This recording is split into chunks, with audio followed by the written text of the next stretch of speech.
Hello, my name is Cassandra Dueñas, and this is my Unit 2 project. So it's going to be on S-band corset, murderous millinery, and Scheele's green clothing.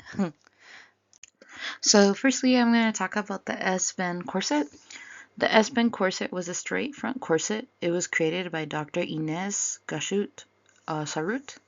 It was used in the early 1900s. Women wore this corset to help with their health issues, especially abdominal issues that they had from previous corsets.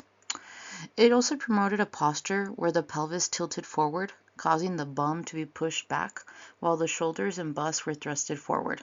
This posture also affected the wearer's gait in such a way that it caused a lady to swing her hips in a lovely manner.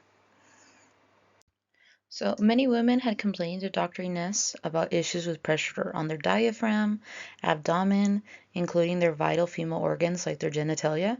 So she created the S-band corset to allow women to move and bend without the restriction or pain of previous corsets. So their boning, whether steel, whalebone, or synthetic, was not designed to hold the female form so rigidly. The volume from the stomach area from previous corsets were moved to the chest and the back area. While eventually they found the S-band corset was affecting the spine and giving women lordosis, which is a condition where the spine and the neck begins to curve.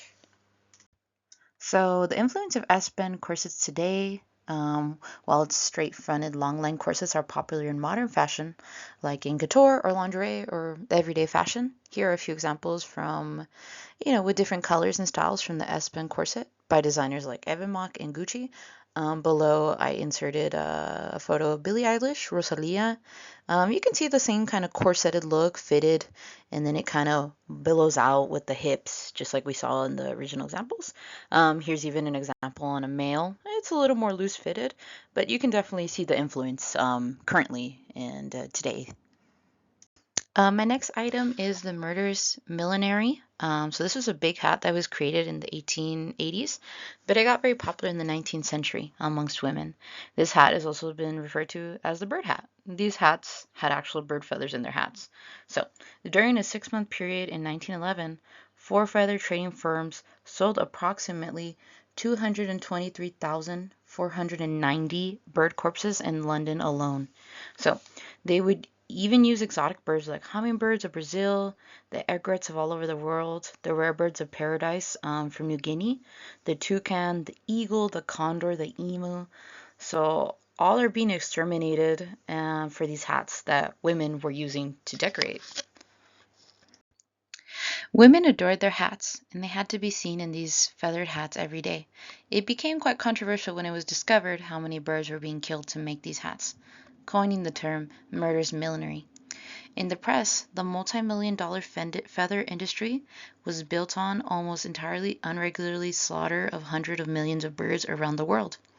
Campaigns by the Audubon Society in the United States and the Royal Society for the Protection of Birds in the United Kingdom eventually prohibited the killing of protected bird species. After these laws were introduced, and the socialite women, such as the Audubon's Women's Society, decided that the murder of birds were not worth it for their decorative hats. At the end of the deadly feather trade in the 1920s, the bob and other shirt styles were introduced. These hairstyles are widely known in the flapper era in the 1920s. We can see these feathered hats still being used at church or even at the Kentucky Derby, mainly in the South. While they may have fake feathers or real ones, they're not killing birds on such a large scale as they did in their inception. But we can still see the influence that these hats have had over the years in fashion. Very dramatic, elegant, and voluminous. For my last item, I chose Scheele's green clothing. So, Scheele's green was a beautiful, vibrant dye created in 1775. But in 1814, it was mass-produced by a German company. It eventually was found in textiles and clothes, most famously dresses by women of the 1800s. So, this Scheele's green dye was made of arsenic, and the consequences of this vibrant emerald green was becoming evident in many victims. Arsenic is a very toxic natural element. It wasn't long before women started reporting shocking symptoms from wearing these green textiles close to the skin. Users reported the dye caused sores and ulcers to appear on the skin, and sweating increased the release of arsenic from the dye and allowed it to sink into the bloodstream. This caused their hair to fall out, vomiting of blood, and the liver and kidneys to shut down. Naturally, you think the dye would have been quickly removed, but it still lasted for quite a while. Fatalities due to the Scheele's green were still reported in the 1870s. While these deadly, beautiful, vibrant clothes created by the Scheile's green dye had killed many people, and also the workers who had to produce the clothing and textile with this arsenic dye, it was quite tragic. We can still see the influence today. We can see beautifully colored green clothes, presently with different hues of green, appliques, and sequins. But now to wear these extravagant garments, you don't need to dye to wear them, so this fashion is not to die for. So putting the corny jokes aside, I think the inspiration or why people enjoy this dye so much, it was so groundbreaking, it's because it was so bright and striking, and it really made them unique. And it was very, very breathtaking. So I think we can see this still in the fashion today. Like people use fashion to express themselves, to stand out from the crowd.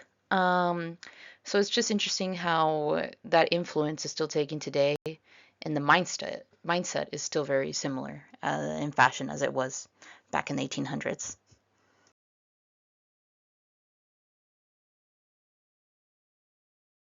Thank you very much for watching my presentation, and I hope you enjoyed it.